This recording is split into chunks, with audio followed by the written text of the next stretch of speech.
Can't get enough of Kelly and Ramya? We're now on YouTube for you to indulge in highlights from our show. In this month, we're going to the Ontario Science Centre, talking a little bit about the environment and what we can learn there. Raluca Ellis is the researcher programmer for environmental sciences at the Ontario Science Centre, and we're talking specifically about the Our Climate Quest exhibit. This is an exhibit that encourages youth to reduce their greenhouse gas emissions, aka environmental impact. So, Raluca, it's nice to have you on the show.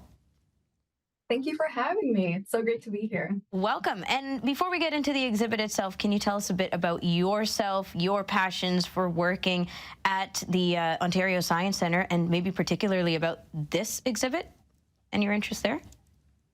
Sure. Well, I have a PhD in environmental chemistry, and I've always been a bit of an outdoor science nerd.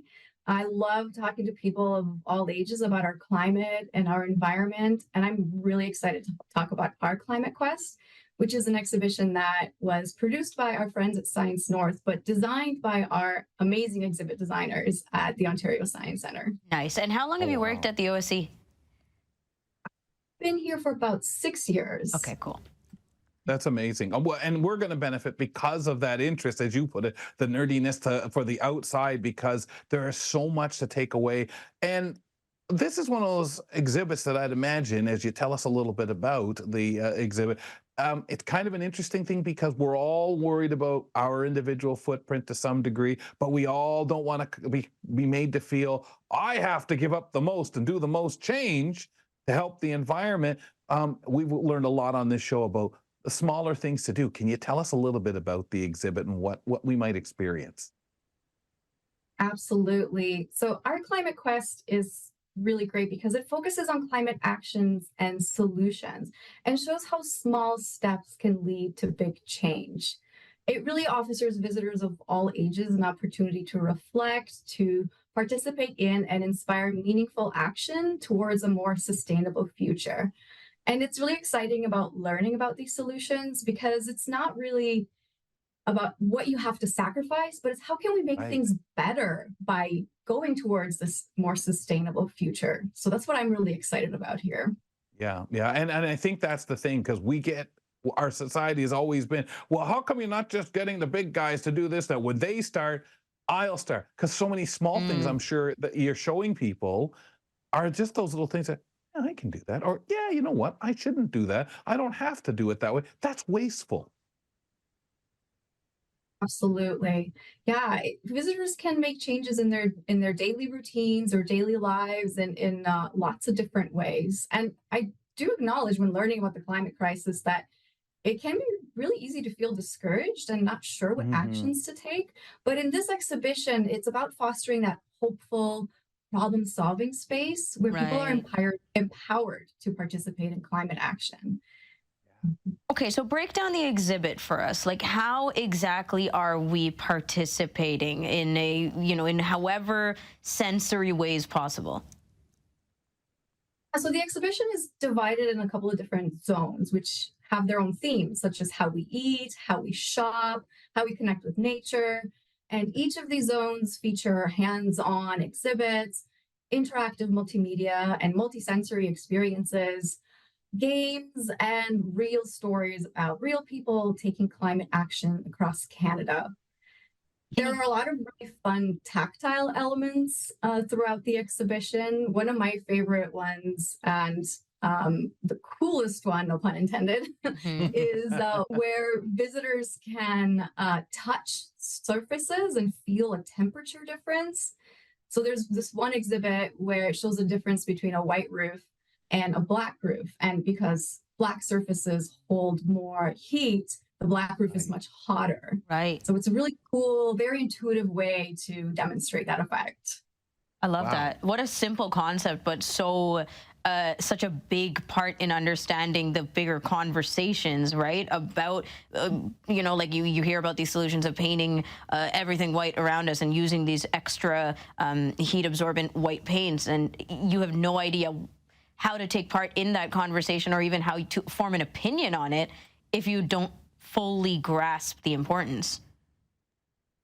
That's right. And the conversations is actually the key. That's one of the things that we hope to really encourage with this exhibition is for people to have conversations.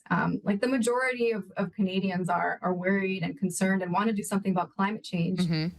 the same time, majority think that others don't care about climate Right. change. So, there's a Yeah. disconnect there. It tells me that we're not talking about it enough. So we're Sure. really hoping to spark a lot of conversations about climate change and how you connect with it through this exhibition. Okay, So can you did give you us? guys change a little bit of the when you put this together? To get kind of and foster conversations, is there that extra person that's kind of there when students are looking at stuff? Do you have any staff? Do is there anything that you would say you've done different to make those conversations? Or, obviously you hope organically teachers and students are going to have the chat or with each other when they say, that's kind of cool. I didn't realize it held that much heat. How did you kind of encourage that? Now we have a team of amazing and really talented hosts. Those are those folks that you see walking around in the white lab coats. Right. Yeah. And we had like a 3-hour training session together last week where we had those hard conversations ourselves. And we talked about how we can inspire our visitors. So if you're at the Science Center, definitely look for them, ask your questions. And this is what it's about. It's about talking and it's about asking questions and about sparking curiosity. Hmm. Yeah. Yeah. To find out those things that when you look at the exhibit, when you go through it, these visitors can use things to make the difference at school or at home, right? Those little things. Absolutely. Yeah. Can you give us more, maybe one more example of a sensory experience around this exhibit? Sure. So we mentioned the heat ones. Those are really great. There's actually 3 different ones that play around with temperatures. There's also one with an infrared camera where you can see the temperature difference of materials like wood or Oh, metal, but you can also feel them. So you can feel how the metal is so much hotter. And then you kind of start to think about what type of materials we use in our built environment. We also have a really wonderful little zone towards the back of the exhibition that is really private and it's we call it the reflection zone, but it's a place where people can think about and respond to some questions that we might have about how you feel and what you think about this. Mm. And within that zone, there's a little puppet theater, so our youngest visitors can get involved too and talk about how they feel as. This is such an interesting point because it is such a personal reflective process, right? Taking part in this conversation, really coming at it honestly, like some of us I think are going to struggle with our own defensiveness around this conversation altogether, this topic of climate change and how much we do or don't do in our daily lives already. So you might resist parts of this. So having that, like, what made you put that part into the exhibit where you're kind of exploring your own thoughts and processes around this? Well, that's really important. That's one of the most important things in my opinion, because there are so many emotions associated with climate change. There's fear, there's anger, there's despair, there's positive emotions too. Don't get Sure. me wrong. There's yeah. curiosity, there's inspiration, there is hope, but there's a lot of emotions around this topic. And the first step in learning how to manage your emotions is to acknowledge them. So we want to acknowledge that there's a lot of emotions around this, and express those emotions in an open way. And then we can move together towards solutions. Right. Yeah, because there's a lot of that's not really true. People are pushing this agenda. This isn't as extreme. There's a lot of those things that young people are hearing, and it really makes not just young people, adults, older adults, our Hmm. heads spin. And taking that time for people to be able to think about this, or this being isolated by you guys, putting this exhibit together, saying, "What are we fighting? We're fighting people who sometimes have mentality of the world's still flat, so this stuff really isn't happening." Don't Yeah. listen to It's them. a spectrum. Yeah. It's and people in their own viewpoint and trying to push their, I don't want to just say agenda.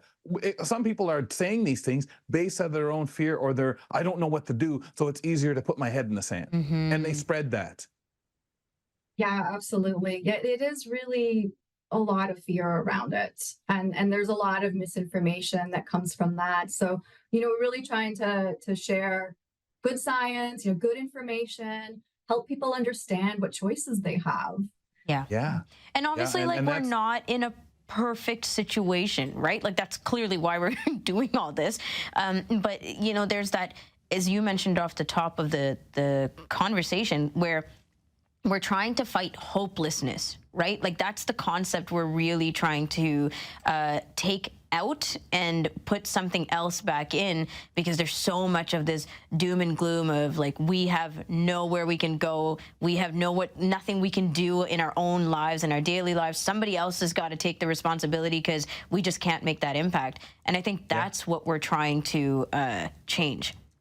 Absolutely. Yes. We want to inspire hope. That's such a big part of it. And it's, there is a place for everyone to take action. There is a pathway for you. That's one of the great things about this exhibition, is that it has so many different ways that you can connect with something that is meaningful for you.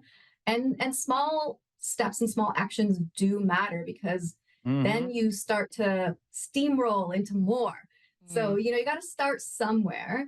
And nothing's ever perfect. So we can't be perfect at climate action. Nobody is. But we need, we don't need a couple of people to do things perfectly. We need millions of people to do many things, at the best they can. And to show that we are taking part in these things.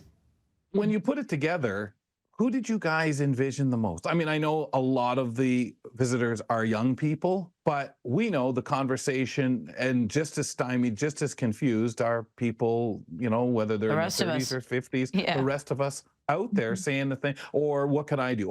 Nothing. And that same confusion. Who'd you guys think of in mind? Well, the great thing about the Ontario Science Centre is that it welcomes people of all ages, and we see families with children, but families can mean anywhere from a parent with their toddler or a grandparent with their grandchildren. So it really spans across all age spectrums, and it's that family piece, those family conversations that are really important. And there's some people that they're not really sure how to start the conversation with their kids or with their families. And this also gives them an opportunity to do that. Yeah. It sure does. Wow. It's very exciting. I love the Ontario Science Centre for that. Like, it's just such a welcoming space. There's so much to do and so much unconscious learning, right? Like, you're not necessarily having to go in and say, okay, I'm ready for this, but there's just stuff that happens, and then you walk away with this information going, wow, you absorb. Yeah, you absorb. Exactly. You absorb it. You feel by experience. Yeah, because the tiniest things can click something in your brain that you never really expected it to, right? And it's just everywhere. You're just immersing yourself in that kind of philosophy when you walk in, and everyone's super cool. Tell us where we can go for more information, to find out more about the exhibit, to just keep in touch with the OSC. Absolutely. Please go to our website, ontariosciencecentre.ca, and lots of information there about our exhibition. Cool. We also have some complimentary IMAX films that will be coming up soon, including Ancient Caves, which is about a cave diver that looks at climate from the past. Oh, nice. And A Beautiful Planet, which is a wonderful, wonderful IMAX film from the International Space Station, and features astronauts who have such a unique view of the Earth when they see it from space. This beautiful, small, tiny planet. They really come back with a huge transformative care for the planet. Yeah. Talk about zooming out to take part in the concept. Raluca, thank you so much for your time. Really appreciate that you brought this to the table for us. And how long is the exhibit running, by the way? It will be open from now until April 9th. Okay, awesome. Lots of time. Good luck. Absolutely. Thank you so much. Hope to see you. Thanks for watching. You can catch Kelly and Ramya weekdays from 2 to 4 p.m. Eastern on AMI.